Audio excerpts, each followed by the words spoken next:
we're live. Episode 23, the Michael Jordan era. If you haven't tuned in yet, this Michael is Jordan number. Well, era too. That's the number he wore. Well, he actually wore 45 at one point too. Oh, God, Andrew, we haven't even started yet. Lonnie. Cut this. Don't worry, Cut all this. I got corrected today. I got actually text message. I'm gonna go through that. I know you're doing the intro in it, but I need you to know that I got messaged and said I don't know if Andrew corrected you or not yet, but you messed this up.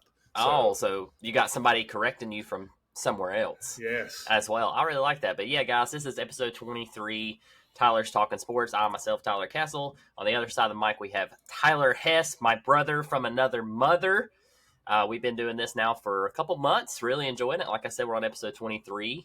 We're on all major streaming platforms, Twitter, Apple, Spotify, Facebook. We actually been doing some Facebook Lives. We'll get into that here in a minute. But yeah, guys, appreciate y'all stopping by. It is 1/3/2024. We are in the new year now, which is crazy. We're already in 2024. But if you're listening to this, it'll be Thursday morning at 6 a.m. on 1/4/24. So glad to have y'all with us. If you're just tuning in after work, during work, whatever, glad to have you with us. Glad to have you part of us. If it's your first time tuning in, again, all we do is talk about sports on this channel. If you're watching video right now, Hess is adjusting his camera. I really like that armpit view right there. That was very nice. But yeah, guys, we talk about everything sports. You send it our way. We'll look at it. If you're not following us yet on our social medias, it really does help us out. A big one we're trying to hit this year, let's go over a little bit of New Year's resolution goal for the channel.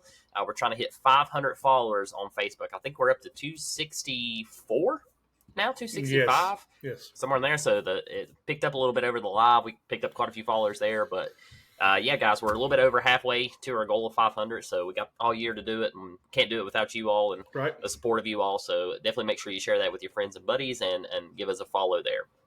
Absolutely, man. Absolutely. We got some sponsors. Can't forget about them, because without them, we have no pod.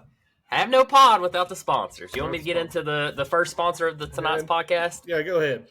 Yeah, first sponsor of tonight is Next Level Fitness Club in Lebanon, Virginia. That is the address of 1806 East Main Street, Lebanon, Virginia, 24266. They are a 24/7 gym facility, 24/7 tanning, certified personal trainers. They're also offering classes now 4 days a week. If you want to get out there after work, it's all in the evening, 5:30 to 6 or 5:30 to 6:30, depending on the session and experience level that you're looking for. We do a beginner, intermediate, and advanced. So it's going to be legit classes. So definitely, if you're into classes, you want to check that out, let us know. Also, guys, I heard they're hiring. So if they're looking for another personal trainer to add to their team for 2024, so anybody listening here that wants to be a personal trainer, you hit those guys up. You can follow them on their Facebook or Instagram. You can even reach out to them on their website at www.nextlevelfitnessclub276.com. Also, I heard from one of their members that they are wanting a water fountain. Any guesses on who that member could be, Hess? I'm going to say that's probably the guy that is leading the Bowl Mania. You're probably right. He probably is. I don't know if he's still leading it now or not. We'll check on that here in a second. But is it that guy down there at Morgan McClure? It's that guy that broke his hand. Yeah, he's wanting a water fountain. So I'll see what those guys can do there at Next Level. They got a vending machine that makes a little bit of money for them, but we like to accommodate our members there at Next Level, so we'll see what happens. But yeah, that's the first sponsor. I'm gonna let you get into the second sponsor there. And while you do that, I'm gonna take me a nice big sip of water. All right, buddy, enjoy that water. Next sponsor is actually, I'm gonna hold off on that. They're actually sponsoring a segment this time, so they're not gonna sponsor the whole show. They're just sponsoring a segment. So that's what we got with that one. But we also do have, if you are looking for a brand new car, truck, used, new, head on down to Morgan McClure, Castlewood, Virginia. Look up Brian Long. He's got a broke hand. You can't miss it. Can't miss him. Had a lot of. Speaking of our live, I know we got recap of live coming up here in a minute. But we had a lot of Morgan McClure fellows tune into the lives. Yep. So definitely appreciate that. They're also in St. Paul and they're also in Coburn as well. Yep. So you can hit those guys up. They would appreciate it. Right now, car sales are. They said it's a little bit of a rough market, which I don't doubt it.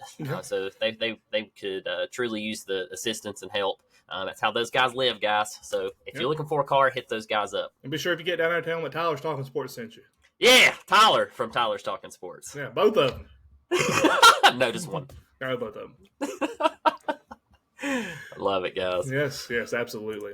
All right, now, update. The big thing here, T-shirt involved. Bowl Mania. Bowl Who's Mania. leading it? Where we at? Let's check it. I haven't checked it. I think I made a comeback. I think you're still behind me or ahead of me now because I missed Washington, Texas there. Oh, buddy. Liberty really hurt me too.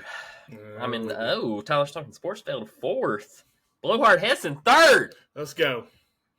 Try and win that shirt. Brian is not leading. Uh-oh. We got a first place here. Can't spell citrus without UT. We need to figure out who that is, guys. If y'all can let us know, they are 28-14. Brian is currently 27-15. Hess at 26-16. Myself and Hook'em Hokies at 25-17. Yeah. 24-18, we got Studers 12 picks 1 and Hills 002 picks 1. Down here in 8th place, App State Aggies. Gosh, I need to quit making picks. Yeah, 9th, Tom Landry Longhorns 22-20. Caleb's Couch 22-20. Then we got some evens here at 21-21. We got the Tennessee tight ends, Jay Compton 24. What rhymes with orange? And then to round it out in last place, we got 2 people at purple and gold, 92 picks. 20-22, and then Beamer's Bird Dog at 20-22. You know, you say Caleb's Couch. I want to shout out Caleb Johnson. These hats we got on right hats, here. Baby. Yes, absolutely. Shout out to Caleb. Yeah, appreciate that guy. Yes, sir. We got shirts made from Doss. We got hats made from Caleb. I mean, it's just... We got some good people in this planet, absolutely. Folks. I mean, good people. Absolutely. Guys, depending on who, you select, I mean, the only game left, of course, is the national championship. So, right now, it's a 1-game spread, so it could go either way if they select different people. So keep that in mind, Brian. Or it could come down, they pick the same, but the other one gets the score right. Because you do a score total. Yeah, score total. That's true.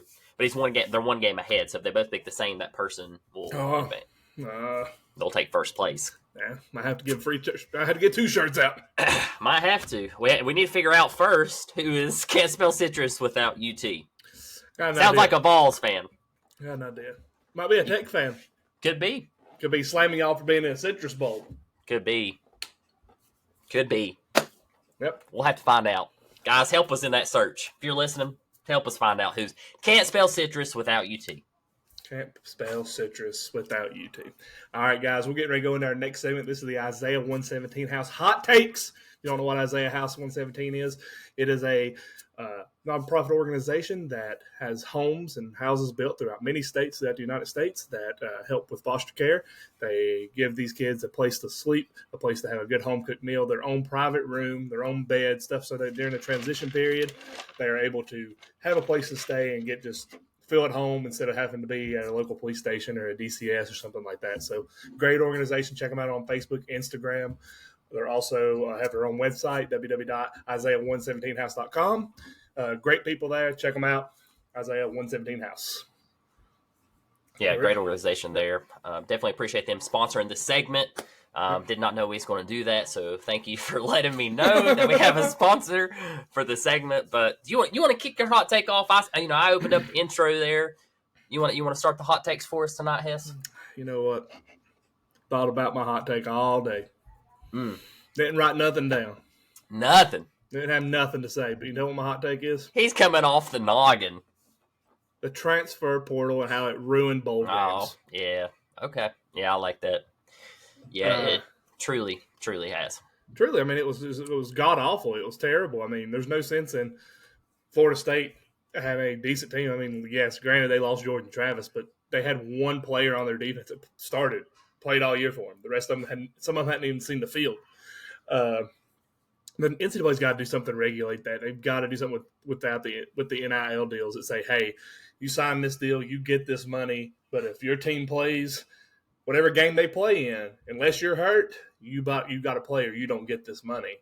And I think it's ruined it. I know next year we're talking 12-team playoff, but it's not going to fix it because you're going to have all these other bowl games. You're going to have these kids that are not playing in these games against a 13th team. It doesn't make the playoff. That's going to be playing in whatever that bowl is.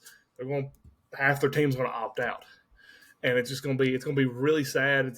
It's ruined what makes bowl seasons so great. And it really aggravates me that it's like the NCAA said, okay, well, it is what it is. I don't want to turn on I didn't watch the Georgia game. I sat there and built Legos with my kids while we scored 69 points. And then some of these other games, like Tulane, they didn't have their quarterback against Tech. Granted, I don't know if it would have mattered because it was a monsoon, but I mean, just Western Kentucky, they had a great quarterback this year. I think that dude had like almost 5,000 yards passing, was one of the top quarterbacks in the country statistically. He wouldn't play. So, I mean, it's sad to see like bowl season. It didn't matter what bowl game you was watching. Those kids were out there playing probably the most passion they had because they wanted to win that bowl. They wanted to take home that trophy. And now it's kind of like, like just like Tennessee. I mean, Joe Milton, I get it. He's going to the draft. I get it. But, I mean, Peyton Manning went to the draft. He played in the Orange Bowl. Go back to Georgia. I mean, Matthew Stafford, he played in their bowl game. I mean, all these players, Tom Brady played in his bowl game. Vince Young, I mean, all these greats played in their bowl game. Like, the chances of you getting hurt are slim. But can it happen? Absolutely. But if you're going to sit there and, in my opinion, if you're going to say, okay, I get hurt, even if it's a bad injury, ACL, something like that, if you're going to sit there and think that that injury is going to affect you that much, then probably you're not as good as what you think you are. Because you're already been scouted on every game. Before that bowl game, they already know where you're projected to be drafted. Granted, the injury might delay your appearance, but still, if you're that good, it ain't going to matter. You're going to get your shot. And probably, if you're one of these quarterbacks who get hurt that keep opting out, you might drop in the draft, but you're going to go to a team that's more established and ready for you to join their team if they draft you than go to one of these teams that actually have nothing and need something. So, absolutely. Now, I'm picking up what you're putting down. It kind of goes along with my hot take a little bit. I'll go into it here in a second, but I just want to comment off yours. What do you think needs to happen to fix this to where the bowl games actually mean something for the players to play? Because my take on this, and then I'll let you get into that question there, is, what's the cutoff? I mean, if you're playing football, you can get hurt in any game. Right. So why are you playing the season? Why are you playing the regular season? Well, I mean, I go back to like Trey Lance. COVID year. Granted, I know it was a COVID year. Some teams only played 6 games, some played only 8. That dude played 1 game because it was on national television, and then he opted out the rest of the year. Granted, you've seen how his football careers lasted in the NFL. He drafted 3rd overall and played 4 games. The way you do it, I mean, it goes back to this money and these scholarships and the stuff that these kids get. You've got to sit here and say, all right, I'm going to give you a scholarship to come play for me, but if we play 12 games, you're in all 12 games. And if you're not, you get that money. You lose that scholarship and you lose that NIL money because that's where they're going. I mean, that's the pool right now is NIL. That's the pool and the transfer. And then I think too, if you're transferring, for you to have immediate eligibility the following year, you have to play the current team that you're going for all games that they play in. Every game they appear in, you have to play it unless you're injured.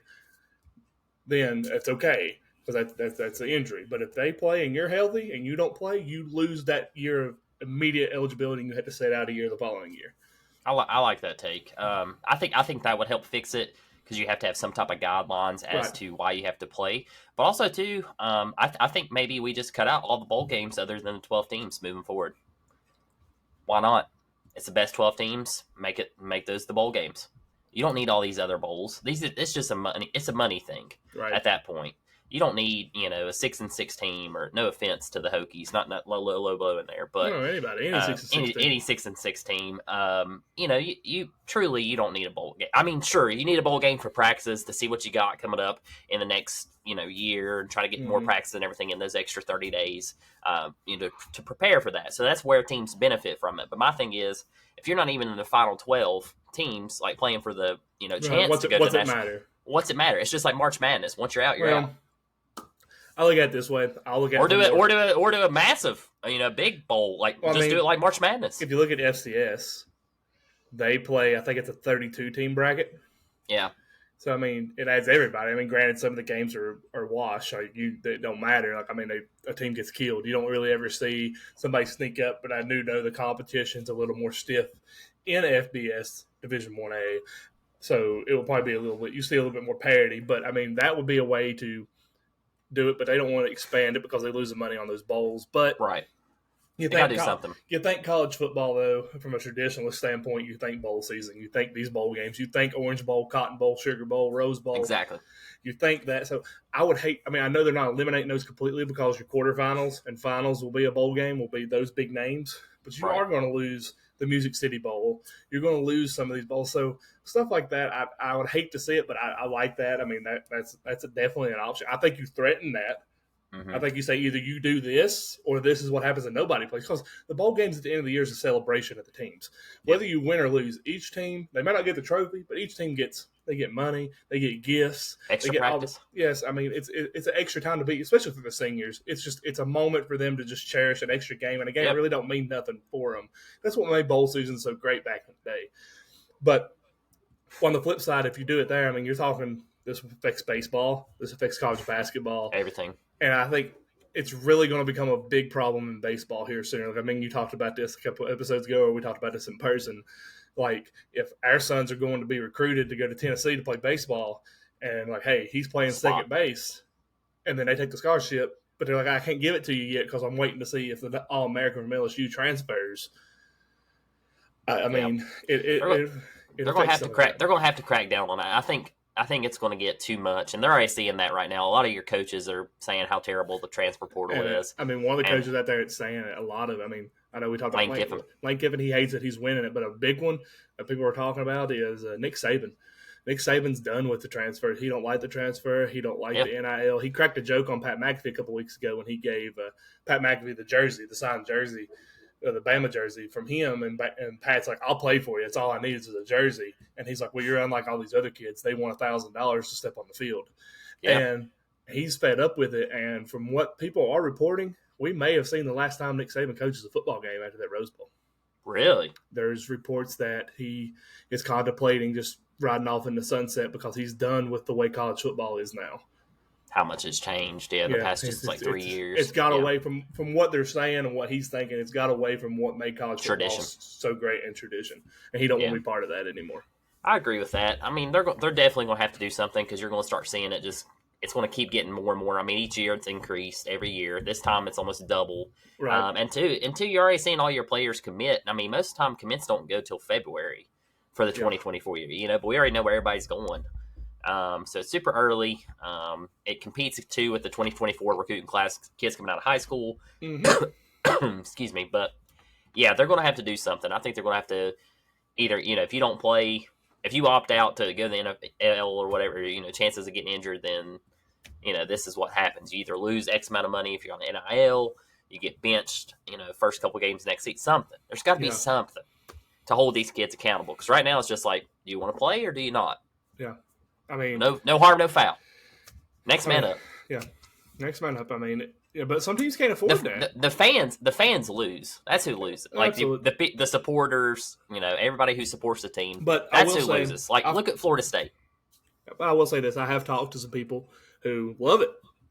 As a fan, they love the transfer portal because they get to see. It could be a good thing. They get to see what the team is next year. They go into I talked to a Tennessee fan, and his he likes it. He likes the NIL. He likes the transfer portal because he was able to see what Tennessee had last year against Clemson, and he said, all right, we're at 8-14 based off that, and that's where my expectations are set. So there's a lot of fans now look at it like, all right, this is a glimpse of what we got coming in. Yeah. They like that. But to me, I don't want to go out and watch Georgia play a Florida State team that has one player on the entire team. You want to watch the entire, what you work for all season. Right. But I get where you're coming from as far as looking into the future. I mean, that's the whole purpose of what it's turned into now is like kind of see what you got. I mean, you mentioned Tennessee there. We got to see a glimpse, which we got this segment down later in this podcast, a little bit about Nico and just kind of what he's doing there. So, sure, it's awesome to see and see what's coming in for the future, but you're still playing for that season on the line that you just had. Yeah. And, technically you want to see those guys finish out their season. Absolutely. Against the best of the best. You don't want third stringers playing first string. Like you just – as a fan, you should want to play the best of the best, as always. Right. So that's just my take on that. There's benefits to transfer portal, but it's kind of one of those things. If you use it too much, it becomes toxic. It becomes a bad thing. It can turn into a bad thing, and that's where I think this direction's turning because it's starting to become really toxic. Yeah. And while we're talking about players moving, we do have some breaking news in college football. Number 2 overall running back in the 2024 recruiting class, 5-star running back Harlan Berry has chose the LSU Tigers over Texas, Alabama, and others. So that's another big signing for Brian Kelly and the LSU Tigers team. They didn't really have a run game this year, and now they seem like they've got their back. This dude was if you're getting recruited by Alabama, you're definitely a top running back. So big win there for LSU. But yeah, man, is that you got anything you want to add more to the hot take, or is that like we kind of I mean, my hot take was on Florida State, really, like how it's kind of they didn't play their starters. They had 29 players opt out, and they still lost by 60. So my take is on that. If you played all your starters, you're going to lose by 40. I mean, because Georgia, let's just be honest, is another level of football, and I think they learned. But two, if you're going to run your mouth and you're going to complain and moan about the ACC not being selected for the Final Four, prove a point. Yeah, come out there and play your heart out. Play the best players. Give it everything you got and compete with Georgia. Make it a game. Yeah, show. I gotta give props to Mike Norvell. I watched. I've been hard. I've been hard to coach that team. I mean, to know what you had and to coach and probably know coming in, because Georgia had everybody but Brock Bowers. Right. And the guys who transferred, which other than Marvin Jones Jr., who's going to Florida State. So I mean. Kirby, I mean, it shows Kirby and what the team believed in with Kirby. I mean, those Singers wanted to go out with 50 wins as a unit, which is the first time in NCAA history. 50-4, right? Yep, 50-4 as a team, but as a 4-year team. But Mike Norvell, what he said after the game, like he sat there and broke up in tears, because he cared about those boys and he hated to see them go out that way because of how well that season was. Because Florida State has had a historic season. Oh yeah, with 13-0. Yep. And while I am talking about the ACC and why it's on my mind, the correction that I had is actually the founding member of the ACC was Maryland. Let me get my stats right here. I don't want to get corrected about my correction. That would be real bad. But let's see. Virginia Tech and Miami came from the Big East. They were founding members of where did I get that? Maryland never played against Miami and VT in the Big East. They were the founding members in 1953. Maryland was the founding member of the ACC in 1953. And FSU wasn't a founding member. They didn't join until 91-92. They didn't join until 1991, but they fully joined in football in 92. So they actually were like independent, I think, in 91, and then they joined football in ACC in 92. So that was my thing. But back to Mike Norvell and Florida State, that would have been tough. Props to those kids coming out there. I mean, granted, they got their hind end handed to them, but they played the best they could for what they had. And I mean, it's not fair. I mean, Kirby even said it. I think Kirby, his point was he was proving to the NCAA how messed up it is because he's on the whole Nick Saban, Lane Kiffin kind of bandwagon. He don't like it either. Yeah, most of your big time coaches don't like it. And I think they're showing that, hey, look what this did. Like, look how embarrassing this traditional bowl game was. Yeah, it was terrible. Props to Kirby. Everybody knew it too coming in. Yeah, props to Kirby coaching that team and then getting those seniors to come together and say, hey, let's play this last game. I mean, that says a lot. Yeah, but it's still a big game. It's still a big bowl game. Yeah, it's huge. It's Final Six. I mean, it's a big one. So, I mean, it was sad to see Florida State. I will say this, though. This also shows how hard the SEC is. And I know Florida State had 29 players opt out. That's been the big argument. Well, if they had all their players, it wouldn't be like that. But, I mean, let's be honest, guys. I still think Georgia beats this team by 40. I mean, SEC's done very well in bowl season. I don't want to start it up and say I'm hopping on. I know people here, but people too will be mad because they'll say, well, the SEC isn't the best. Blah blah blah blah blah. That's all because there's not an SEC now in the national championship this year for the first time in 9 years, by the way. Yeah. But the way I look at it, Georgia lost to Bama, right? Mm-hmm. You missed on a field goal. A field goal could have, who knows what could have happened there. Right. But you got to look at that game as Alabama had that game circled. With Georgia. Yeah, it was a rematch. That's a big rivalry, so you're going to see the best of the best football, in my opinion, when Alabama and Georgia face off.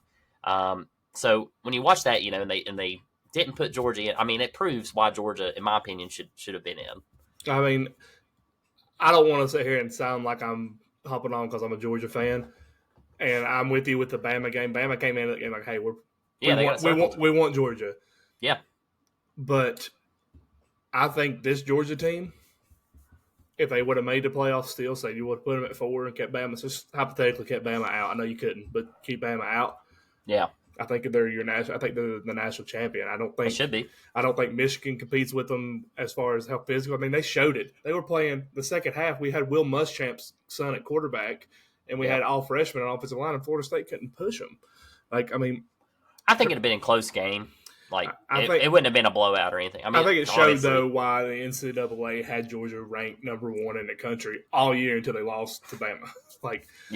They should have been there.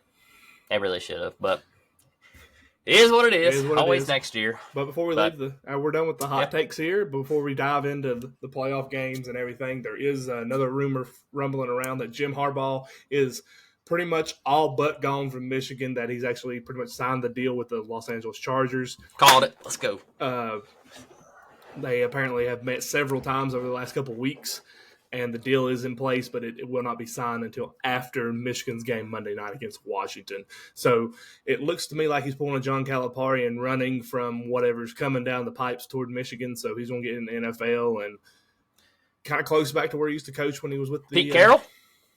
Throwing him here? I Pulling mean, a Pete Carroll? I wouldn't say it's Pete Carroll. I mean, I just think it's him getting back into the NFL. I mean, he's back on the West Coast, where he's at when he was with the Niners. Great team. There's tons of talent there. Oh, yeah. Tons of talent. And, I mean, he'll do good. I mean, him and Justin Herbert will do really well. Harbaugh does really good with quarterbacks. I should have done this as my hot take because I do not believe for any ounce in me what Jim Harbaugh said, and Brady agreeing with him was stupid, that J.J. McCarthy's the best quarterback in Michigan quarterback. history. Nah. Yeah. Nah. Chad Henne. I don't know. Definitely not McCarthy, though. Yeah. But anyway. But anywho. Bowl season's about over, man. Here we are. We're at the final game.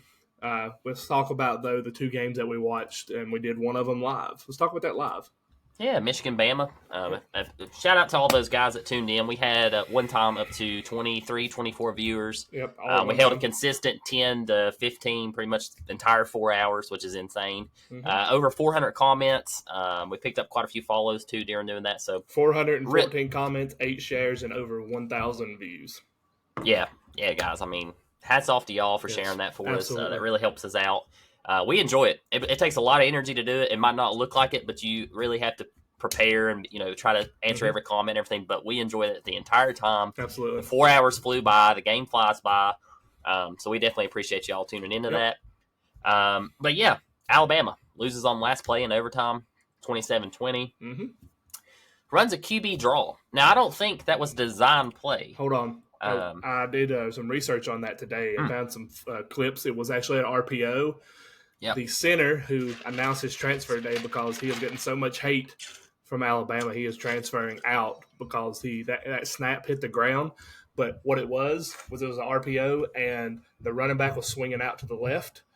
They had 3 wide receivers out there. Michigan only had 2 DBs out there, so they had both of those blocked and a lead blocker. So it would have been a touchdown.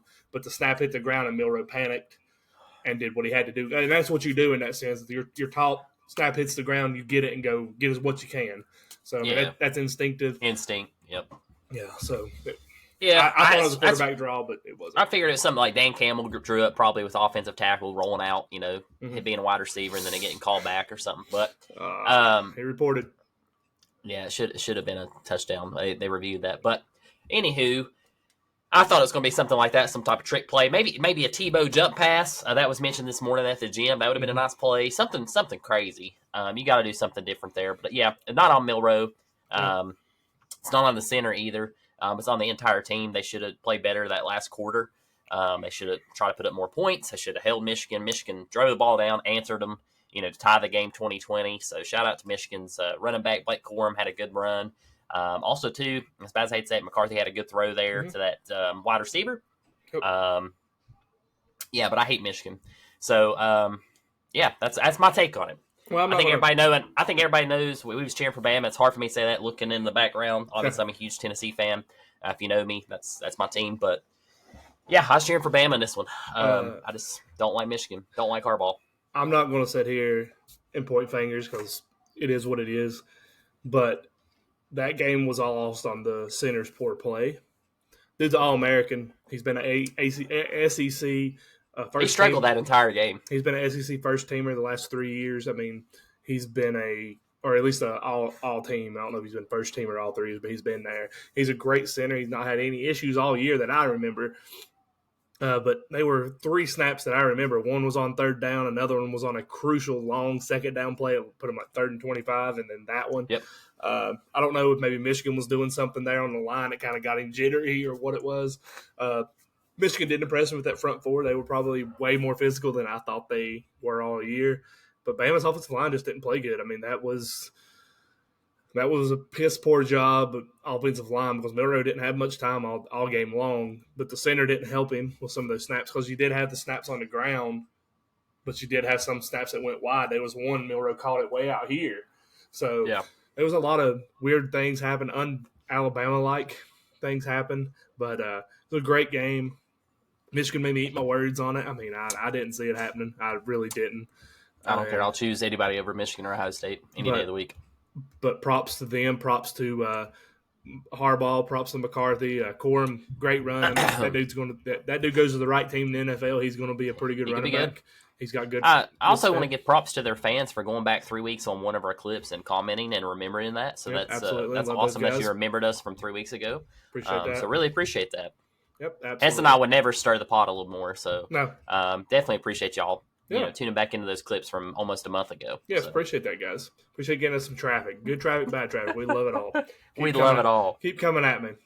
If you listen to the live, y'all can mail me a letter if you want to. I don't care. I threw out his address if y'all listen. It's in there. It's in there. Yeah, that was a great game. Great Rose Bowl. Wasn't, in my opinion, as good as the Georgia-Oklahoma game a couple years ago with Baker Mayfield. Right. And Sonny Michel scoring a game winner there. But, I mean, that was a great game. It was close. That's what you want to see. That's what you want to see in the playoffs. Good props to the NCAA or the committee for getting that matchup because they proved me wrong. But we had another game. And I didn't watch all of it, actually. I had to get up early that next morning, kind of tired after our live. But the Texas versus Washington Huskies Sugar Bowl, that game was really good. Really good game. Good game. Washington won 37-31 in a thriller. They went up 28-21 in the third, and then Texas fumbled, which let Washington get a field goal to have a 10-point advantage. That's where the game switched. Mm-hmm. Once they went up by 2 scores, it was pretty well over. There was chances again for Texas to come back and tie it, and they also fumbled again. So once they fumbled again, that put them within. They would have been within 6, I believe. I think it was 28-34. But then Washington came downfield, kicked another field goal, go up 37, and they kicked the field goal 37-31.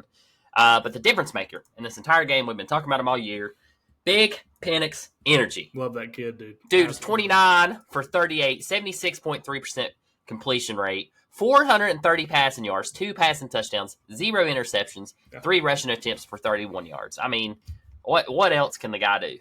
I mean, his passes were on fire too. I know you didn't watch the whole game, but I mean, every deep ball was on the money. I watched the highlights. He was throwing left and right handed in that game. Dude, beautiful throws. Beautiful. I love watching him. I didn't know he could throw left and right handed. I didn't know that either. Like move over Patrick Mahomes. But I'm just saying, like over the head, over the shoulder. I mean, perfect. Like dropping dimes everywhere on the money. Just beautiful. Flick of the wrist, just nice. I mean, guys, I might be a little bit obsessed with Penix. Don't come at me. I had my hot take, but I want to add this. I think this is a number one reason why, and this could help with this whole transfer and opting out thing. Let's have that Heisman Trophy thing after the season. Let's have these trophies after the season. Because that was Michael Penix's Heisman moment. That put him above Jane Daniels. Absolutely. Because he made it there with his team. And for what he done this year with some of he didn't have his top 3 receivers the last 4 weeks of the season. He didn't have his center for the last 2 weeks of the season. I mean. Yeah, sorry, my voice went out there as well. I better not be getting your sickness.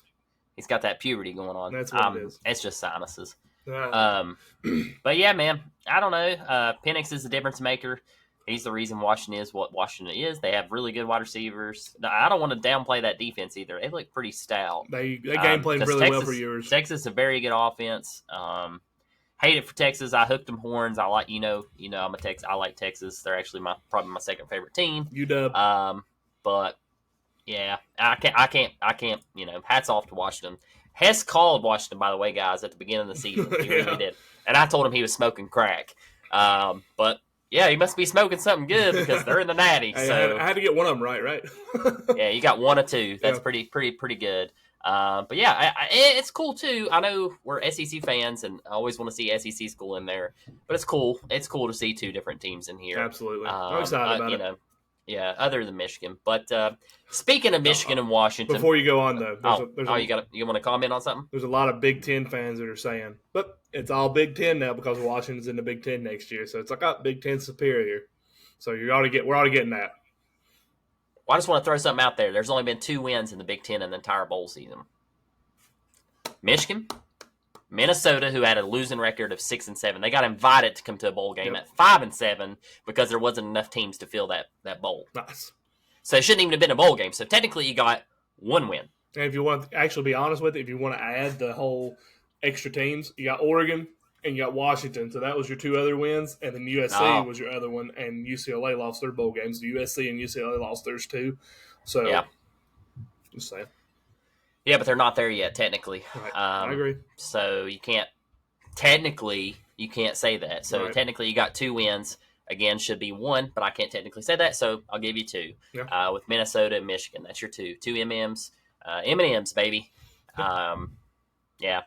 Big Ten's overhyped. I don't care what y'all say. Yeah, I'm not a fan. But hey, they're a good conference, and sure. I put a little bit more respect on them, especially after Michigan's performance. I'm not going to sit here and I think McCarthy's still trash. I don't think he's a good quarterback. I think Blake Corum's their offensive leader, and that defense is a lot better than I thought. So, I give credit. I might not hate Michigan as much if Jim Harbaugh does leave and they actually get a good coach who actually does the rules and doesn't try to cheat the entire season. But I think that's where my hostility comes towards Michigan this year is just all the drama and everything that keeps coming out about Michigan. Kind of gets annoying. I'm a Tennessee fan, so I can't say too much. We've had a lot of drama in the past. But we are in the SEC, so y'all, I would love for Michigan and Ohio State just come down to SEC all the time and just see how those seasons turn out. Like Kirby said, come on down and get you some of it. Come on down and get you some. Yeah, but that's I don't want to go into too much of that. I could rant about the Big Ten all day. Right. I know you could too. But let's get into the national title. Yes, very excited. With Washington versus Michigan. This game is on Monday, January 8th at 7:30 p.m. So, guys, question for you. And question for our viewers is, do we go live for the Natty? I mean, I don't see why not. If we go live, guys, we're probably not going to do a Sunday pod again. Yeah. We'll probably put up a poll, probably Thursday or Friday, maybe, whatever Hess is feeling. Hess is our social media guy. Shout out to Hess. But let us know, guys, if you want us to go live. I'm all down for it. It will be a later game, but it's a Natty. I'm staying up to watch it anyway, right. So. Let us know if you want us to go live. Again, we won't do the Sunday podcast if that's the case, but there's not a ton going on this weekend. We got some good college basketball games we're getting ready to get into. We're pretty much going to cover everything for this weekend tonight. Right. But anyway, who you got? Man, I got to go with them. I've went with them all year, and it has nothing to do with my hate or my dislike or my opinion of the other team, but Michael Penix, Washington Huskies, Coach of the Year there. Probably should have been your Heisman winner after the performance they had against Texas. I just think they're on a high right now that I think Michigan hit their plateau. I think they beat Bama, and I think they're like, we did it. I think they hyped themselves up for that moment. I think Washington was looking ahead toward this national title and was like, that's where we want to be. Michigan was just trying to win a playoff game for the first time in program history. Washington had already been there. They hadn't won a playoff game, but Washington has nothing to lose. Michigan, it's all pressure's on Michigan. Harbaugh leaving. Can Harbaugh win the big game? Can Michigan finally win a national title? Washington's sitting there with the best quarterback in the country. Definitely the most accurate quarterback in the country. Hands down. And, it's going to be a challenge, but I'm going to take Washington in that game 35-33. Michael Penix game-winning drive. I love it. I love that take. You mentioned that you're not picking Washington just because you don't like Michigan. Well, I'm the opposite. I don't like Michigan, so I'm going to pick Washington. I don't care who it is playing Michigan or Ohio State. Again, I'll pick the opposite team unless it's Michigan or Ohio State, and I just won't cheer for either one of them. But, give me Washington. This is going to be a very tough game for them. Michigan's defense looked really good against Alabama. I will say this, though. Washington's offense is better than Alabama's because they actually have a quarterback that can throw the deep ball on target. I think Michigan's going to have their hands full with those wide receivers as well. Their cornerbacks and safeties are they're going to have to play their best games. But I do think this will be a higher scoring game, like you mentioned. I look for Penix to have another career day, showing why he deserved to have the Heisman. By the way, guys, in case y'all didn't know, we mentioned this before, and I saw this on Facebook too. Penix was originally committed to Tennessee, and Jeremy Pruitt told him no thanks. So there you go. Yeah, typical Tennessee move there. But give me the Huskies. I like your score, 35-28 is my projection. I think they're going to drive down. It's going to be tied 28-28. game-winning drive. I like it. I like it a lot. Another thing about the whole Michael Penix Tennessee thing, not that they really correlate together, but he transferred from Indiana after he's had 4 career-ending injuries or season-ending injuries in his career so far in college. He's tore his ACL a couple times. And he didn't opt out. Did not. Nope. And he transferred to Washington, still had 2 years of eligibility. One was because of COVID, one was because of medical redshirt because of the injuries. But those receivers and the running backs and some of those linemen were at Indiana or they were committed because of Michael Penix. So you just think about that. He was at Tennessee. He would have brought in those guys because people knew what Penix was. Would have been nice. Imagine if Indiana could have held on to him. We might be talking about them. Yeah. Maybe you gotta build it around you, and they have a great coach too. And I remember too back when Penix was at Indiana, they played Ohio State in Indiana that year. It was the year they had I think it was not Bryce Young, but C.J. Stroud's first year starting, and Indiana was up 21-7, and Penix tore his ACL, scoring a touchdown, diving in the end zone, tore it right there in the end zone, scored a touchdown, and it tore right there, and then Indiana didn't win the game, and they were terrible after that. So Penix, he can win these big games. He's played Big Ten football, so it ain't like he's not been there before. Right. Yeah, I look for Penix to have a game. I really do. That deep ball was impressive against Texas. Texas, no slouch. They beat Bama. So, yeah, it's going to be a game. Great Natty. I think it's going to be a great national championship. It should be. Absolutely should be. Let's talk about it, man. We got another good quarterback here. Somebody else we got to see for the first time starting. Your boy. Yeah, Nico. I'm not going to. Emilavia? Emilavia, something like that. It's hard to say. Andrew, correct me. I don't care.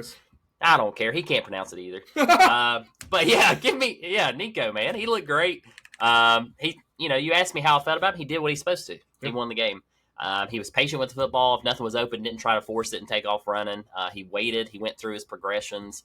Pocket presence just looks so calm out there and present. His awareness.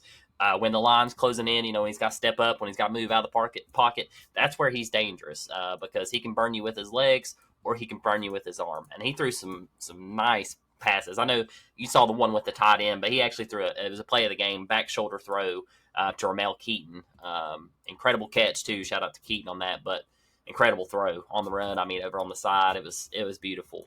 I think Tennessee's offense is going to be very, very nice next year. I think we're going to have glimpses back to what it was with Hendon Hooker, but I do think this will be Heupel's best offense. And the reason being, Tennessee still ran for this game at 232 rushing yards. Okay? Right. They lost their first 2 running backs. This was their third string running back starting. Mm-hmm. This was his first collegiate start in Dylan Sampson. They lost Jalen Wright, and they lost Jabari Small, to the NFL. So both those guys off to the NFL. You can say what you want. Tennessee's kind of turned into a running back school a little bit. You can't really argue with that. Can't argue that anyway in the past. Jamal Lewis, Alvin Kamara. Yeah. But you get what I'm saying. Yeah. But they've, kind of gotten run heavy, really, these past couple of years. And they were right on their average again, 232 in that game. So I think that you know how it goes. You establish a run game that opens up the pass. Mm-hmm. So I think this will be Tennessee's best offense next year. I really do. I think we're going to have glimpses of Hendon Hooker with a little bit of mix of the run game. The biggest question mark I have right now is our defensive secondary. I said that. I told that to you. I've told that to multiple viewers who listen. I don't think it's so much on the offensive line. I think we'll be fine there. Obviously, we ran for 232 yards against a top 5 defense is what everybody said. Everybody picked Iowa other than Lee Corso. So everybody was high on Iowa's defense. So, they had top 5 defense, and we torched them. Nico was 12 for 19. It was very reserved. It was his first game, 151 yards there, 4 touchdowns on the day, 3 rushing. The first quarterback since Josh Dobbs, I do believe, with 3 rushing TDs. So shout out to Nico on that. One thing nobody's talking about, though, during this game, 3 penalties. That's all Tennessee had. That was huge. Yeah. You don't back yourself up. You don't beat yourself. You can win football games. Well, you didn't have Tyler Barron out there, and you didn't have Mr. I Can't Tackle out there either. That's true, yeah. Mr. I Can't Tackle is actually going to the NFL. Yeah. He declared for the NFL, and then Tyler Barron's going to Ole Miss, where everybody is going. Yeah. That's my team next. That's my sleeper team next year. We'll get into that a little bit later in the season. But, Tennessee, I think the offensive bright. Biggest question mark, of course, is defense. But our defense, they look pretty stout. But granted, Iowa's offense is ranked, I think, 127th in passing. So they never did test out our freshman cornerbacks either. I was really surprised on Iowa's offensive scheme. You think they test out the freshmen there, but they never did. They never did try a deep ball downfield. So that's the biggest question mark, I think, coming into next year. To reiterate there, Iowa didn't have a quarterback. They don't have an offense. They don't. So I don't think that was a good benchmark to see on those DBs anyway. But I want to say this about Iowa's defense. I do think, based off what I've been seeing and stuff, I think they are a top 10 defense, but I think it came down to the point that offense couldn't move the football no matter who they were playing. They were out here playing JV squad. And I think the defense has kind of got like, you know what? I'm not going to bust my tail out here for a bowl game. That don't matter. That offense ain't going to participate. Offense ain't going to help me out, and they haven't helped them out all year. But the evaluation here is on Nico, and I agree. There was moments. There was some really good passes. He did look calm, but every quarterback should look calm in that moment because you've had a month to prepare. So, I mean, you shouldn't be too scatterbrained. I mean, I do get it's his first start, so you're going to have those sea legs. Great passes. The passes that I seen him throw, they were nice. They were on target. He was a little behind there at first, but that's a given. And I think the dude is what as advertised, but I'm just holding out saying, hey, he's going to be Hendon Hooker type because I want to see what happens. I'm the type of person I want to see what you do full season. Okay, I don't know how to say. Give me 4 games. I'll count this Iowa game as one. We'll see what happens by game 3 this next year. But defensively, I think you all will be okay. There's a lot of recruits coming in there for Tennessee. There's some depth there, and I think Heupel's turning. He's looking. I'm not saying he's going. He's copying this dude verbatim, but he's doing a lot of the Frank Beamer type recruiting. He's not going out there and getting he's getting the big name because it's Tennessee, it's SEC football, but he's also getting the guys that fit his scheme and fit what makes what will work for Tennessee. Getting Brew McCoy back, that receiving core coming back, the guy from Texas A&M. Dylan Sampson looks like a top running back in the country. You're playing the SEC, and he can run the football like that. Your offensive line should be pretty decent next year. I think you may have a hole or two, I don't know, center-wise or who's leaving, who's not. Center's coming back. But you need depth. Gotta have depth. That's a thing, and that's where Alabama and Georgia have wreaked havoc on people is having depth. But I think the future's bright. Nico, my evaluation, he did, like you said, he did what he's supposed to. He won the game, didn't turn over the football.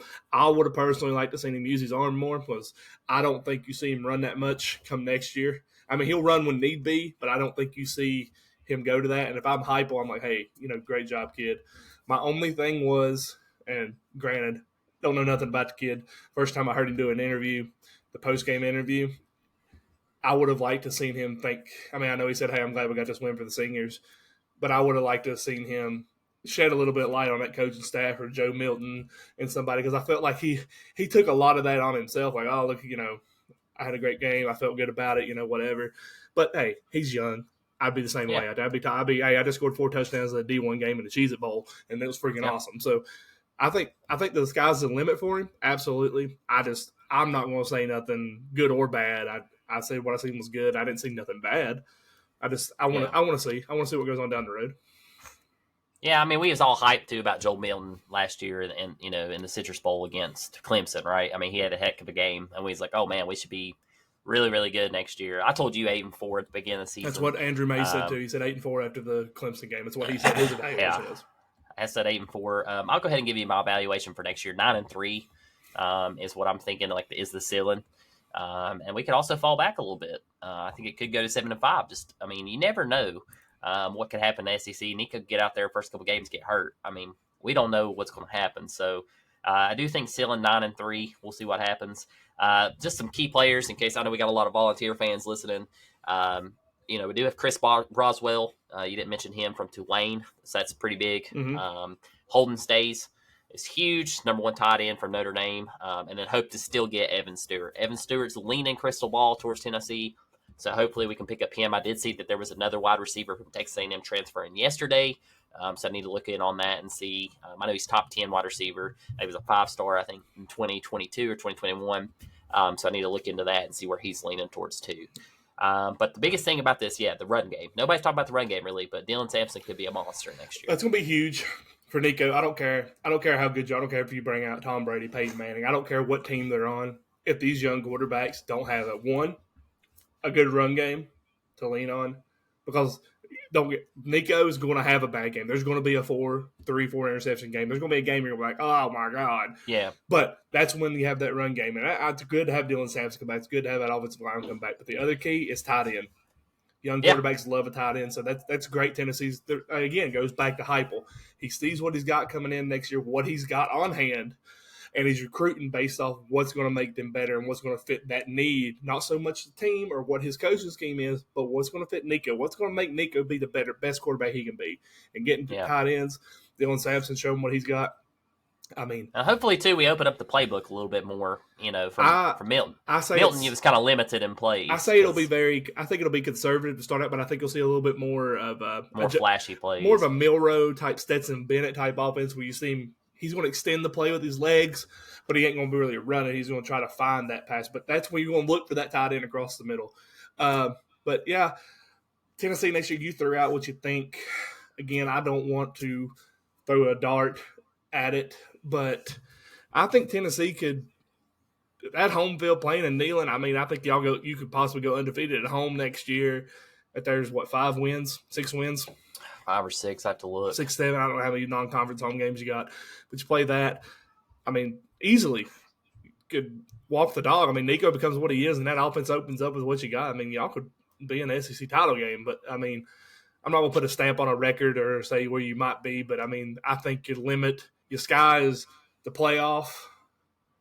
Top 12, yeah. And then I think the bottom would be missing the playoff. Missing it, yeah.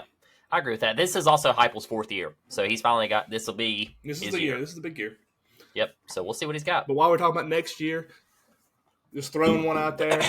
Right now, today, anything can change. Don't hold us to it, guys. But Castle, who is your national championship favorite next year? Go ahead and put money on it, guys. 2025 national champion will be Georgia. If they do not win it next year, I don't know what's wrong because they have the number 1 class coming in next year.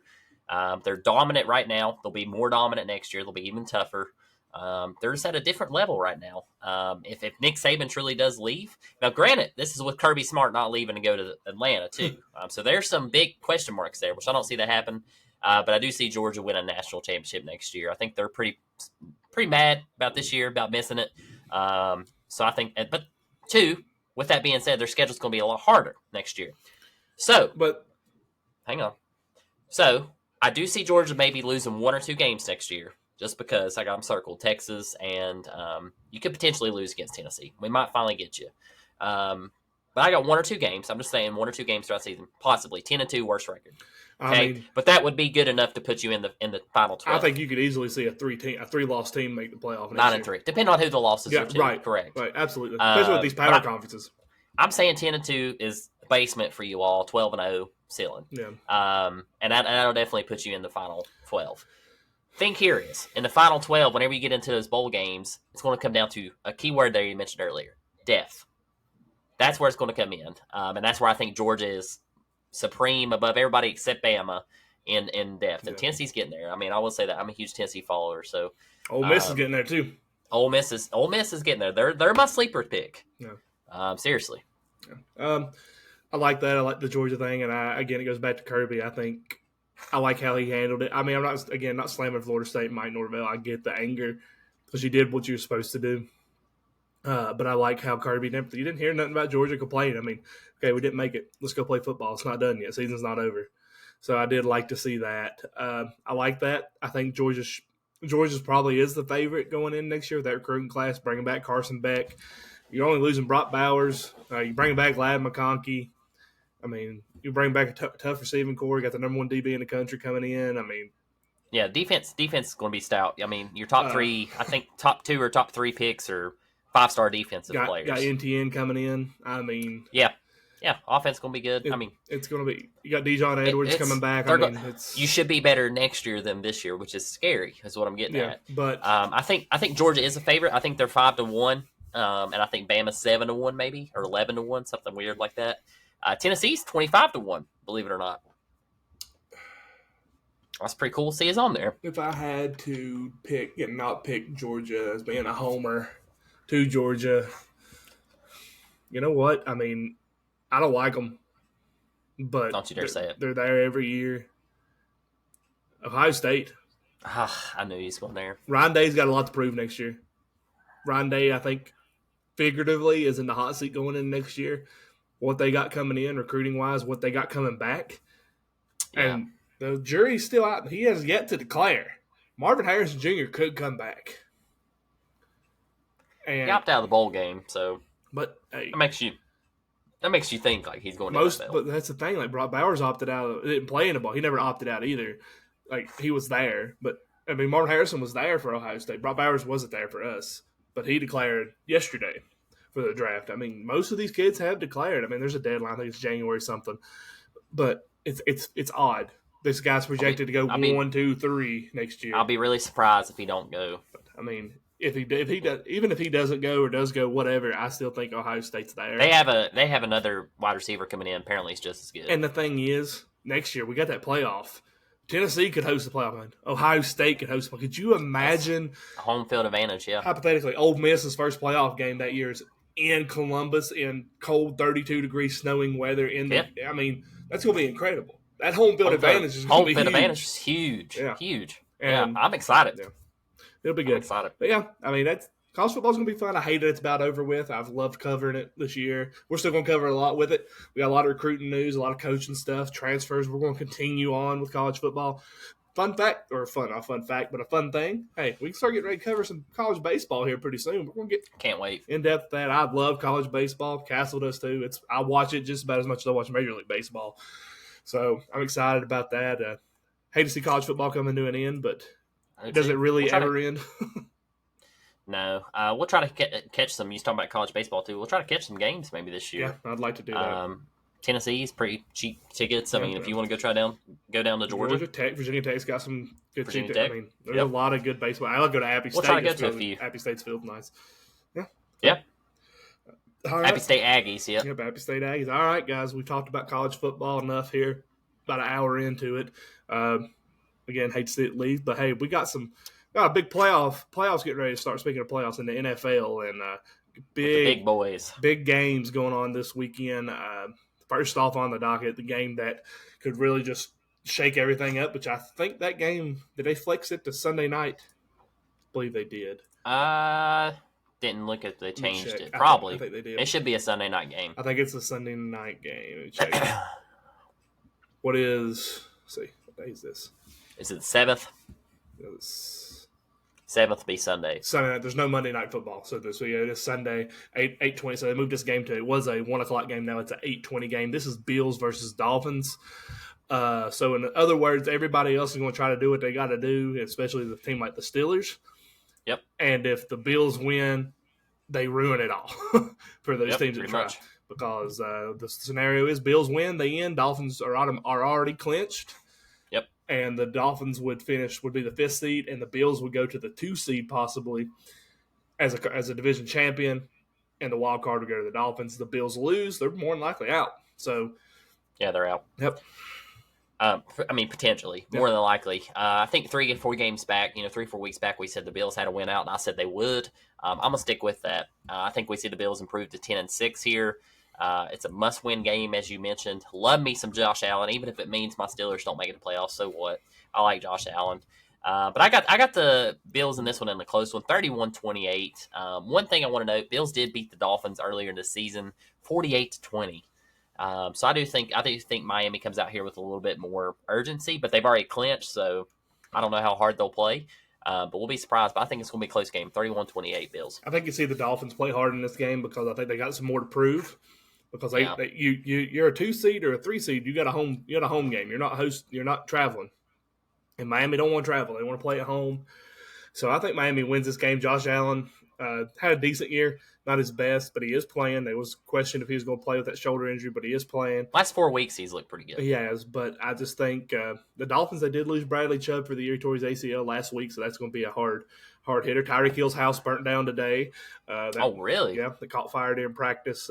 His mansion he bought. It didn't burn completely down, but it was enough to where they can't live in it anymore. Wow. Yeah. That sucks. So that happened to him, so that's been going on. I mean, not that it may affect his football play, but I'm going with the Dolphins. I feel like they got more to prove here. Both these teams have been inconsistent. They really have. But I think the Dolphins pull it out in the end, which I want to see that because I want to see the Dolphins win, and I want to see how the rest of these playoff scenarios play out. And one we're talking about is your Pittsburgh Steelers versus the Baltimore Ravens. Lamar Jackson ain't playing. They're resting him. Tyler Huntley's starting. So Steelers should be a win. Should be a dub. Maybe. I mean, just because he's not playing don't mean anything. Right. That team's top to bottom, defense and offense. Mm-hmm. I did see, too, Mason Rudolph is getting the start, even though Kenny Pickett is back, which I agree with. Move. He's been the hot hand. Yeah, you know, he's a first quarterback this whole season, 300-plus yards on offense 2 games in a row.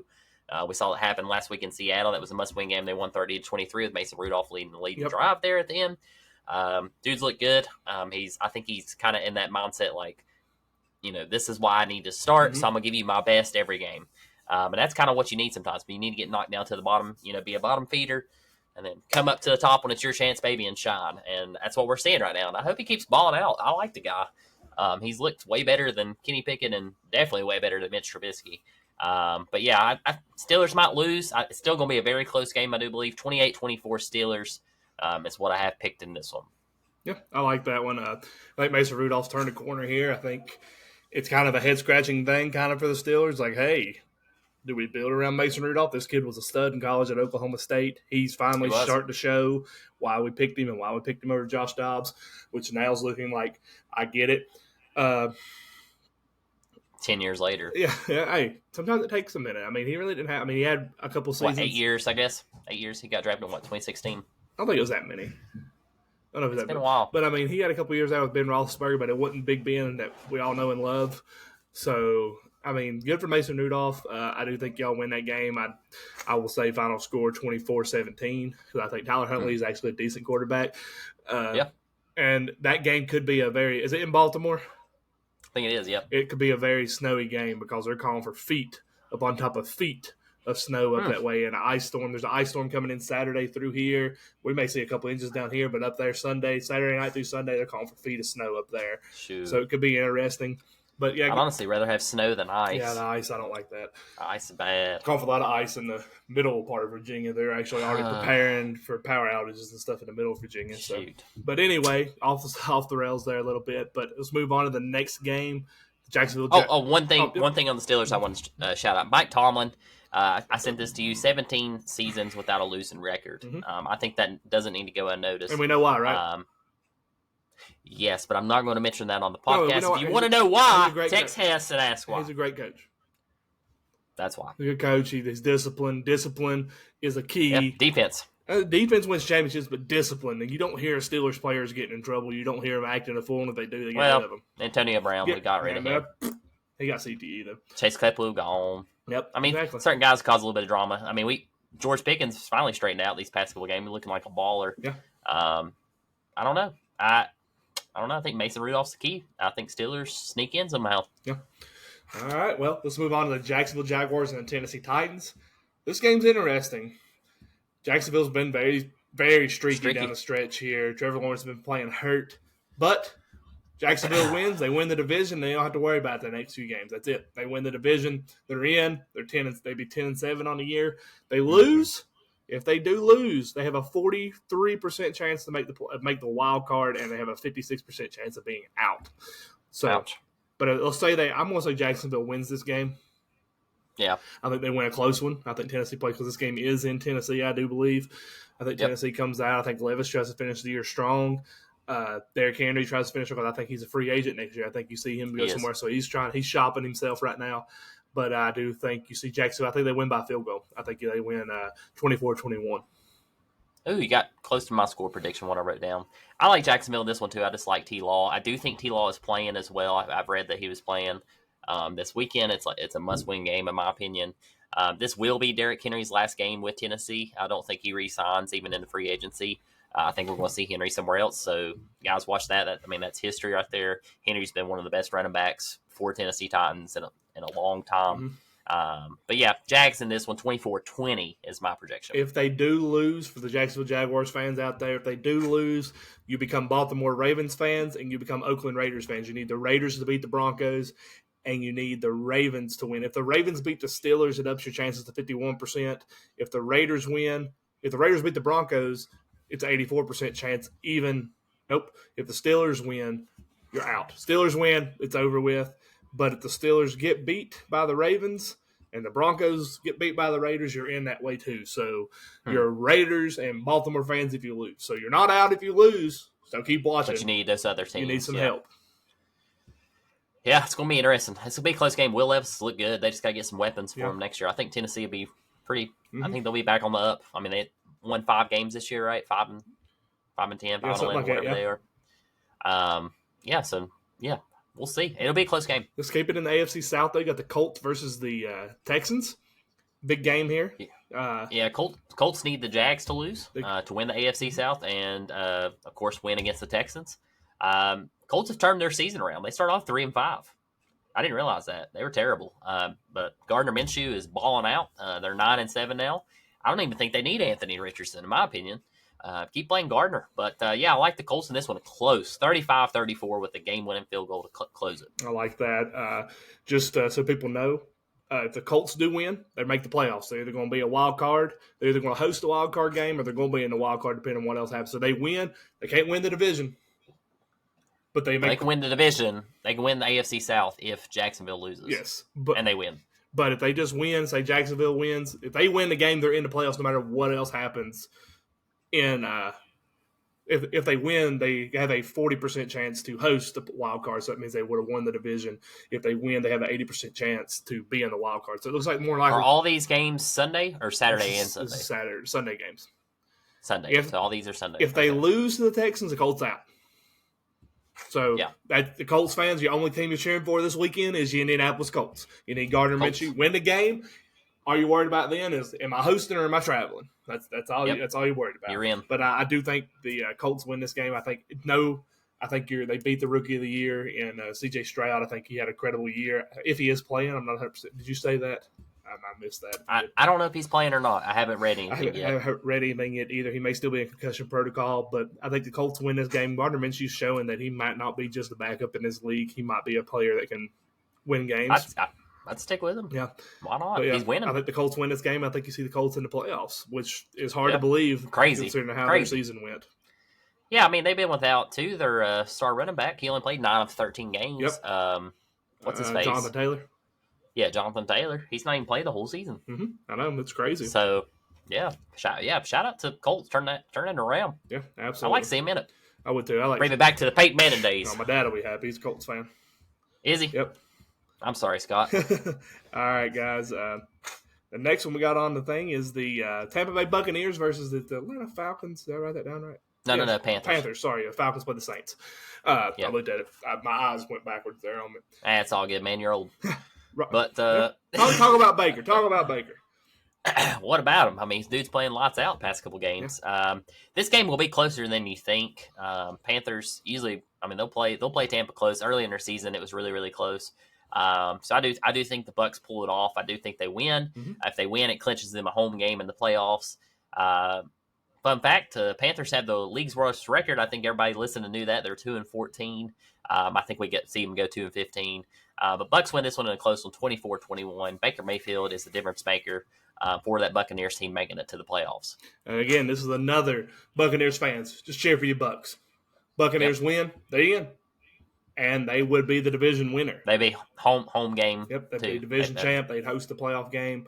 If they lose, they out.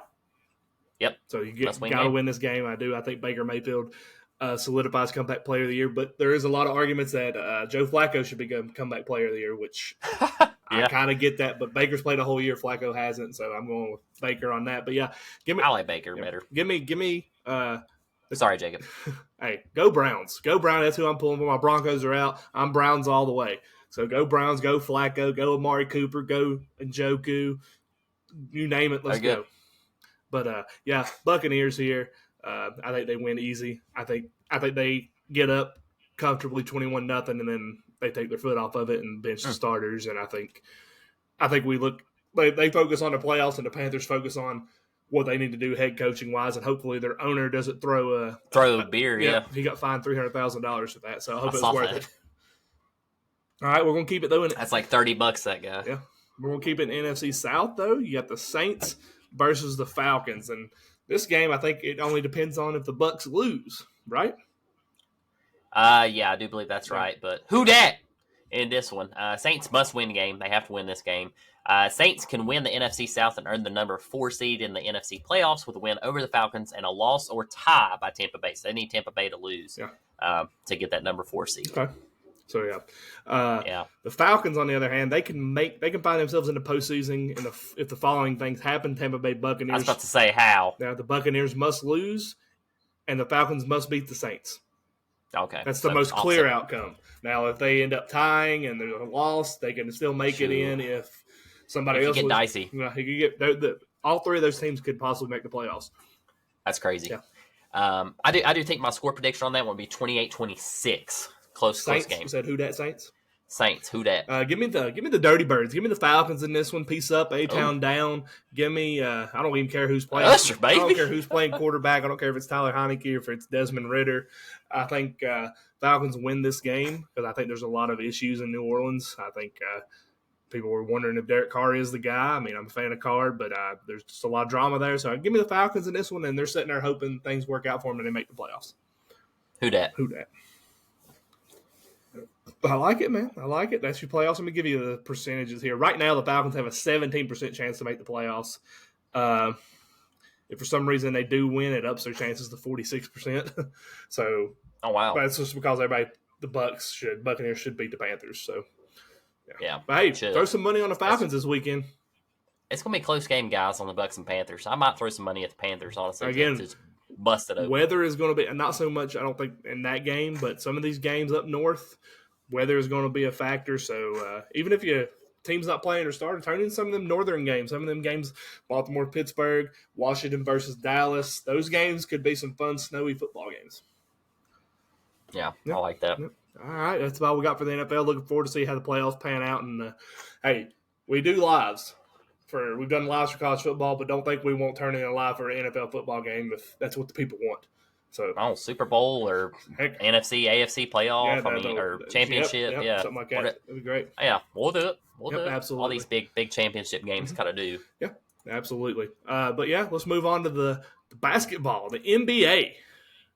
Loving the NBA right now, and this has been the first time in a long time I've really been into the NBA, and about time you came along. Got a lot of big games tonight, but I'm going to go over those because y'all want to check out. You can check it before you tune in the morning. But we're going to talk about what you got going on Thursday. That way, we can give you all a prediction. Yep, so y'all see what's going on. Got 2 games. 2 games, just 2 games tomorrow night, 7:30 and 10, I think. 7:30 and 10. The first game, I'm going to let you talk about that one because that's your boys, that's your team. That's my team right now. Bucks and Spurs. In case y'all didn't know, I don't really have a team, but I love Dame Lillard. My favorite player in the league. I'm a player fan. I just love basketball. Bucks are rolling right now, 24-9, second in the East behind the Celtics, 2 games back, I believe.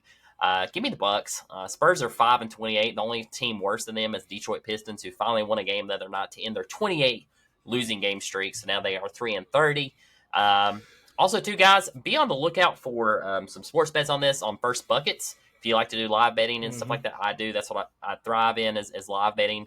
But also, too, there's going to be some, First Bucket opportunities. I do think Giannis would be a safe bet. He's usually right there in the first, center. I mean, they're going to throw him the ball down low, probably post low on Wemby. Is that how you say his name? Yeah, Wemby. Yeah, Wemby. I do think Wemby could be the first scorer, too, for the Spurs. So that's my 2 picks, probably for tomorrow night if you're listening on First Buckets. I don't know the odds right now, but that, of course, will change in the morning when you're listening. So, yeah, keep an eye on that. But that's my team, Bucks, baby. I like it. Bucks big. I like it. Bucks big. 128-99. I'm going to go I'm going to give it the Spurs in this one. I think Wemby comes out, has a pretty good game in this one.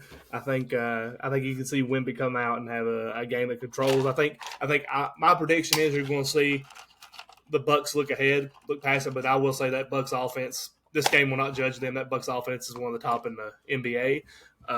But give me, I'm putting a little controversy, shake it up a little bit.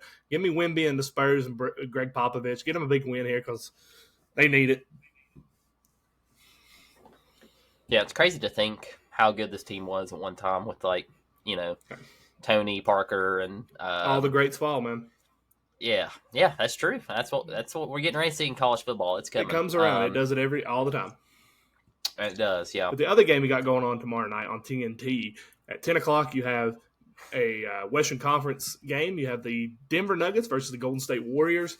You talked about first buckets in that game. You're looking at Jokic hands down for the Nuggets, and then for the Warriors, go with I went blank.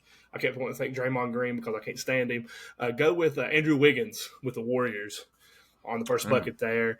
But yeah, give me the Nuggets in this one. This game is in Golden State, but the Nuggets, they just got a better team. Yeah, Jokic is definitely a safe bet on first bucket. He's actually the number one player first bucket, I think, in the league. But at least he was a couple games back. Yeah. I can double check that, but Andrew would know before I even say it. So, but yeah, he's kind of my pick right now. If you want to do like a 3 or 4, player parlay, throw him in on there. That's a safe bet. Yeah, I like that. I like that too. I'd almost go with Curry just because Curry's Curry. Curry's Curry. So, but the Warriors struggling this year. They're 16-17. Yep. Denver's 24-11, third in the West, right where they want to be, which is kind of odd, considering Minnesota and Oklahoma City have a better record than they do right now. But yeah, I like Denver in this matchup. Denver's just big. They're good. They're very good. They have a very good chance at winning the championship again this year, back-to-back repeats. Yeah, give me Denver. I think you see experience down the stretch come into play. Not to go against that Thunder team. That Thunder team is really good. They're super young. Chet Holmgren is an amazing player to watch. If you haven't watched Oklahoma City and you're a basketball fan, watch that team. They are very, very fun to watch. Don't sleep on Minnesota either. They're fun. They're fun to watch. What's the boy from Tech that plays for the Thunder? Jagorius or Alexander? Yeah. He's fun to watch. Chet Holmgren, they're just it's a fun team to watch. So I think the experience down the stretch, especially come playoff time, that's where you're going to see Denver really just kick it up a notch. But yeah, give me the Nuggets in that game, 135 to 110.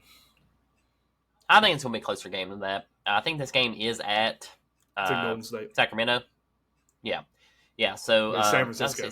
San Francisco. God bless. I just said Sacramento. Man. I'm done. I'm out, guys. That's it. That's a wrap for Castle. I said the wrong city with an S. I was thinking of Sacramento Kings, I guess, but please don't come to me, Andrew, on that one. But anyway, God. Andrew, I love you, buddy. I'm just playing. But yeah, I like Denver in this, but it's going to be a closer game, 128-117. Yeah. Absolutely, I like that. Yeah, NBA it's really just getting going. I mean, NBA really starts kicking up around trade deadline, All-Star break, but it's really good right now. It's probably some of the best NBA I've seen in many years. So if you're an NBA fan like I was, who didn't really went into it, right now is a really good time to get into it because it's really fun to watch. A lot of good teams out there, a lot of good basketball. No defense right now. No defense, but hey, it's fine. It's the NBA. We're good. I'm good with it. But MLB. It's been kind of very quiet. I mean, what we expected especially after Ohtani and Yamamoto signed. You did have a pretty big trade in the MLB. You had the Atlanta Braves sent their stud prospect shortstop to Boston for Chris Sale. I did not like that trade. I'm okay with it, especially after Anthopoulos came out and said that the White Sox wanted 7 of our top prospects for what's his face? Dylan Cease. They want 7 of our top prospects for him. Wow. You go out and get Chris Sale. If he comes back, he's healthy, what he was. That's Cy Young winner right there. 3 years ago, he had a 2.3 ERA and he was 19-2 on the year. So not gonna have him. Sorry. But that's the thing that's great about him. We don't have to have him be like that's true. He's fourth. He's a filler. He's fourth in our rotation, so right. I'm fine with that. We didn't give up. We gave up Von Grissom, but honestly, Grissom didn't have a place because you can't put him over. God, I went blank. I'm going blank here at the end of this. You can't put him at shortstop because he's going to have to probably play left field for us. And left field got signed up when we got Arcia, right? No, Arcia. Yeah, sorry, I went blank on my team. I mean, I'm not even an Atlanta fan, guys. Come on. Blank. I'm trying to think ahead of everything about how the trade went down and everything, but he was going to have to play outfield, which took away from what his skill set was. Right. And we got Jarrett Kilnick from the Mariners, so that kind of took away in playing left field. So it was kind of like give a boy a chance. Getting Chris Sale. Kilnick was a good pickup. Yeah. I just don't like Chris. I'm not a big fan of Chris Sale. He was on Boston, obviously. I couldn't cheer for him. I didn't like him there. I'm glad the Yankees missed out on him, honestly. But I'm just not a huge fan of that trade. I mean, it's no big. I don't think it hurts Atlanta in anything. I'm just not a fan of the trade, I guess. I mean, Chris Sale. How old's Chris Sale? He's get it for you. 34 years old. 34. So I mean, he's kind of approaching the end of his career in a way. Yeah, I'm just not a fan of that trade. I mean, if you go back, I mean, with Boston, he's never. Last year was his worst year as a pitcher, and he only pitched. Well, he started 20 games last year. Had a 4.3 ERA, but the year before last, he only played 2. I ain't gonna count 2021, 2022 because he had injuries. But you give me his career average of 3.1 ERA. He goes. That's probably what they're looking at. And you give me that because he's not gonna have to be. It's not on him. We got Fried and Strider to be those guys. I need you to go out there and pitch, and that takes off Morton too. That takes a little bit off Morton. Getting those 2 veterans in there.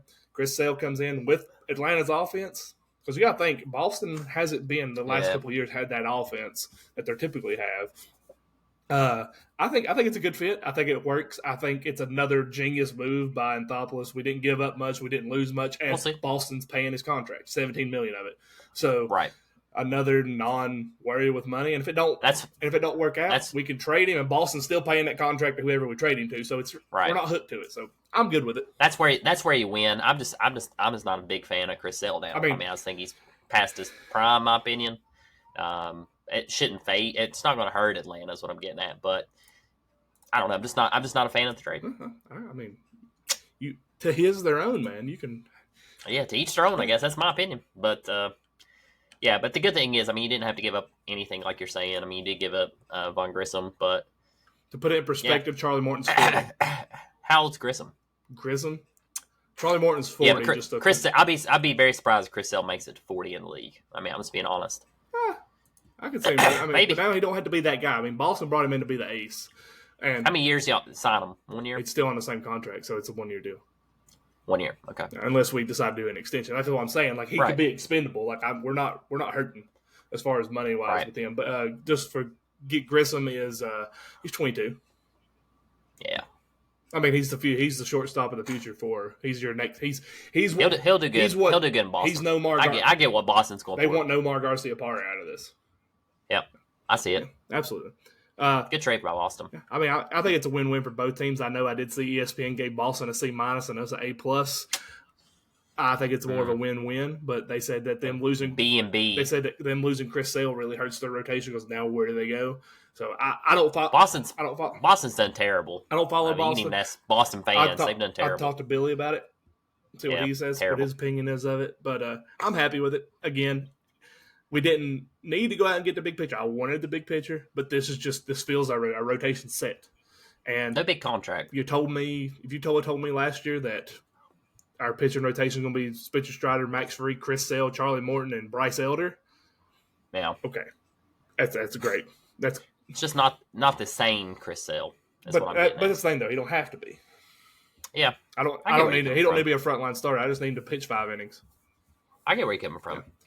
I still think that's a better trade with Boston, but we'll see. We'll see how it pans out. Be interesting. Chris Sale might come out and be a baller. He might get rejuvenated getting out of the AL. I mean, he's only pitched in the AL. Yeah. He's pitched with the White Sox and Boston. It's going to a good organization, that's for sure. Mm-hmm. And got a great pitching coach in Rick Kranitz. I mean, it'll be good. I think it'll be a good fit for him.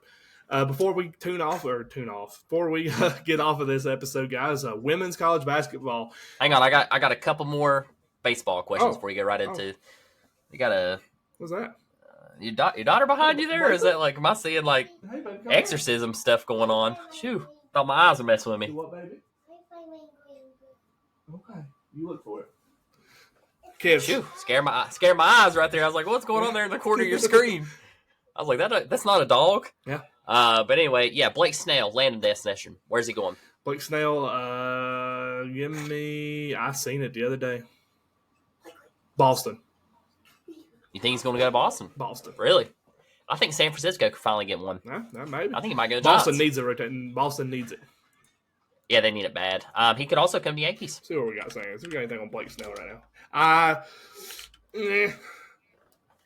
Maybe. You know, fun fact for you, while you're looking that up, if Snell did come to the Yankees, that would mean the Yankees have the AL and the NL Cy Young. Cy Young. Thank you. I was trying to spell it there. CY. Yeah. CY, and my mind will not, get to the Cy Young. That would be the first team since the Kansas City Royals in 1990 if they did sign that. So that's pretty cool. No, that is baseball history for you.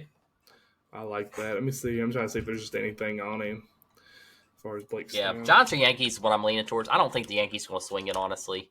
I think they got, everybody got killed by Dodgers this year. So Jordan Montgomery, that's my next one while you're looking that up. I think he re-signs potentially with the Rangers. It's kind of what I've been reading a little bit too. That's a big pitcher. Surprised he's not been picked up yet, honestly. We'll see what happens. I think they're waiting to see what Blake Snell does. I think that's your next pitcher to fall. That's the next one to fall, and then it'd be Montgomery. I'm seeing Phillies, guys. Phillies? Blake Snell with Phillies. I'm seeing them looking. Apparently, the Phillies are going for Blake Snell and Jordan Montgomery. God. If so, I'm sorry, buddy. That's going to be tough. Have you seen that meme? Have you seen the meme that shows Dodgers winning 182 games? And then it shows them beating a 90-win Phillies team in the playoffs, and it shows Bryce Harper staring at them. Yeah, I love that. Yeah, hopefully Dodgers don't win it this year. If they don't, though, something's wrong. And then Josh Hader was another one that I wanted to mention. That's the one I think might be potentially coming to Yankees as a closer. Red Sox have smart alternative for Jordan. So Red Sox might be out on those. Also seeing the Giants as the Sports Illustrated saying the ideal landing spot for him. Giants rate on everybody. Yeah. What'd you say? Josh Hader? Yeah. He was leaning towards Yankees the other day. Let me see what we got on Josh Hader. Anything big? That'd be nice. We need a closer. So Josh Hader linked to the Dodgers as their new closer. Dude, I'm done. That's the first thing that popped up. I'm done. I swear if they get him too, I'm going to lose it. Does LA need a new closer? It says Josh Hader linked to the Dodgers, but does LA need another closer? No. No, they don't need anything else. That's it. They don't need anything else. They just spent $1 billion, even though half of it's deferred. More than half, but free agents Jordan Montgomery, Josh Hader are linked to the Rangers and the Dodgers. So, looks like... Josh Hader, come on, baby. Be a Yankee. We need a closer. He's a good one. He's very good. But I will say, the one time I watched Josh Hader pitch, he gave up a 3-run walk-off home run in person to Freddie Freeman in Atlanta, and it was the coolest thing I've ever seen in my life. It happens, man. Yeah. That's why, it happens. But we'll see. That's the biggest trades, guys. I jumped the gun a little bit, but I was going to mention it. Women's college basketball. Yeah. If you haven't watched it or haven't watched her play, Caitlin Clark, that girl is phenomenal. And I have become a really huge fan of her. Did you watch the Michigan State game, or did you see the highlights of that shot? I did. Yep, oh, I did. My gosh. They were tied 73-73, and she hit a three-pointer from 6 miles away to win 76-73 as time expired. Don't say what you're about to say. What? Your note is wrong on something. So you should put the buzzer beater away to beat the Spartans, Michigan State Spartans. Oh, I didn't say that. Okay, I took all that out. Okay. Yeah, I changed my notes, but yeah. Okay. She did. She hit a game winner. It was deep from the call logo. game. Yep, call game. Almost half court. Yeah. One thing about that too, Hess, I don't know if you noticed, but the game was packed. Yeah. Stadium was pretty well sold out, so that's what's driving those ticket prices up right there. Yep. In case you're wondering, it held 7,800 people. Yeah, it looked almost sold out. So yeah, that's Caitlin Clark. But while we're talking about women's college basketball, we got some college basketball to look ahead to. You got any big weekend games you want the listeners to watch out for? I got 4 on here that I want to run through real quick if you're good with it. Clemson UNC. That's a big game. Clemson's ranked 16th, UNC's 8th. Who you got? Give me North Carolina in that one. That game is in Clemson. I'm not a fan of Clemson. And it's in Little John Coliseum in South Carolina. So North Carolina typically plays good there. Clemson. Little John Eastside boys. Yeah, those guys. Clemson, like I said, is 11-1. They're 1-0 in ACC play. It's a big game. It's a bigger game, I think, for Clemson than it is North Carolina, but give me North Carolina in that game. Yeah, I like UNC in this one, too. Lean on RJ Davis like they have all season. Hubie Davis is a great coach. I like UNC in this one. Clemson is in a close one right now, though, against Miami. They're only up 38-35 with 2 minutes left in the first. Right, yeah. Hold another half. Yep. I'll put that one on after the pod, actually. Next up on my list, on my docket for this weekend, the games, Tennessee, number 5 versus Ole Miss, number 22, who is undefeated. Yep. They are 13-0. Who you got? Give me Ole Miss here. Give me keep this going. I think they they're going to exert the weakness that you've talked about most of the year with Tennessee. They have a big man, but the thing that's made Ole Miss really good, they play a really good inside-outside game. They get it down low, and then they kick it right back out, and they have that three-point shooter.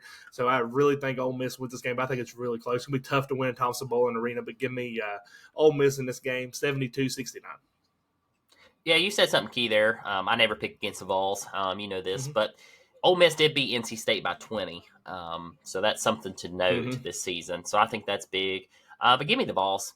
Thompson-Boling Arena, that home field advantage is huge there. It's a loud little stadium. Nail biter, 78-75. I like that. I'd like to go to that game, actually. If I knew it wasn't going to be that'd have been a fun one. Hey, you can get tickets as low as $16. Really? $16. It's 6 p.m. game. Yep, but it's supposed to be a bad ice storm and snow here today. So let's go for it. All right, let's risk it. Let's risk life. Let's take the Hondas out, baby. Hondas out. Yeah. What's your other game you got going on? Yeah, I got two more here I want to run by the listeners. Yep. Kentucky versus Florida. That will be a game. That's always a game. I didn't write down Kentucky's rank because I don't care. 6. Oh, yeah, that's right. They're one behind us.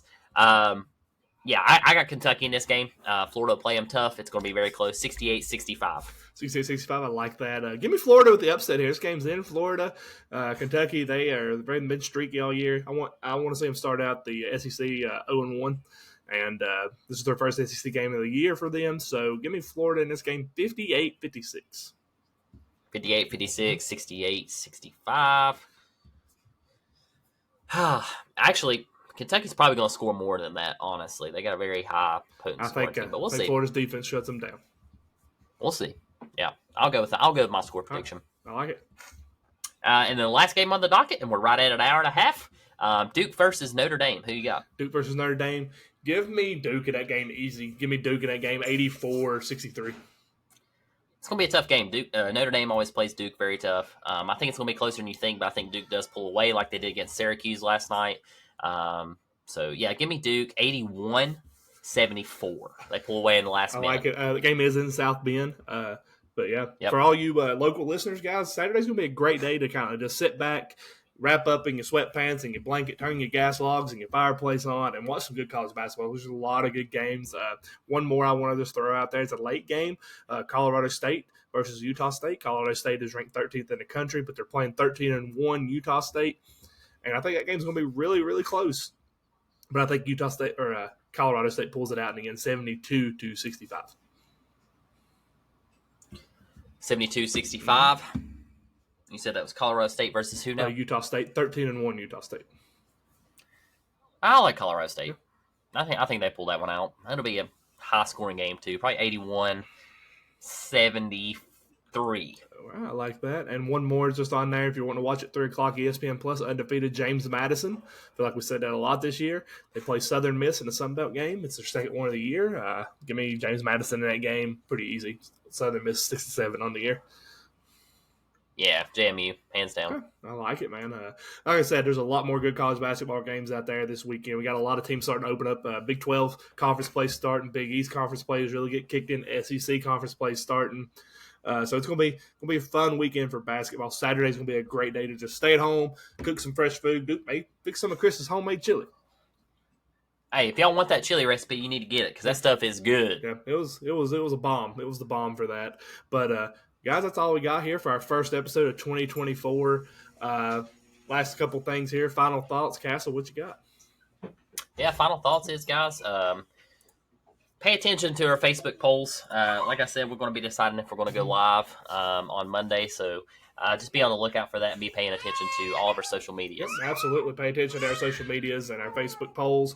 Be sure you're following us and liking everything.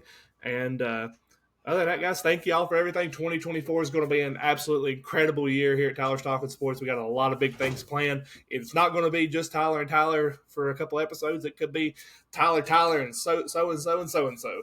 So it could be a really so and so. Yep. So just be ready, guys. We got a lot of big things planned. May leave my mom's basement and do some recording somewhere else.